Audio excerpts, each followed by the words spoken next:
Pinaigting panglalo ng Philippine National Police ang kampanya laban sa mga pasunang lisensya ng baril. Kaugnay ito magsasagawa naman ng bahay-bahay na pagbisita ang mga otoridad sa mga gun owners. Ang ulat mula kay Alvin Baltazar.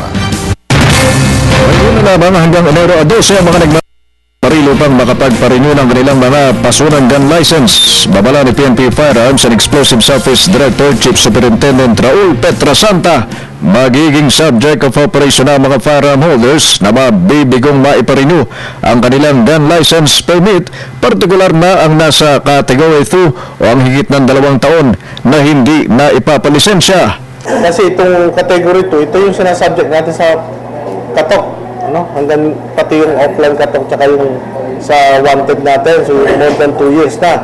Ito yung pinapriority natin na kailangan isurrender sa atin pagka nakatok natin yung isang bahay ng authorized na server. Hindi naman mawawala ang Malares Street sa Barangay Tala, lungsod ng Caloocan sa inaasang susuyuri ng offline katok ng PNP FEO kung saan lumabas sa kanilang tala na aabot sa 242 ang may lisensyadong baril.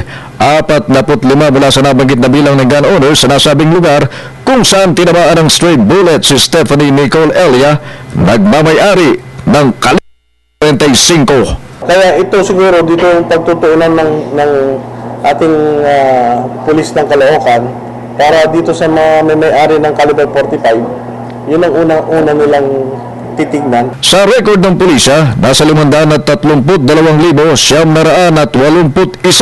ang mga unrenewed gun licenses as of December 31, 2012. Para sa Telebisyon ng Bayan, Alvin Baltazar.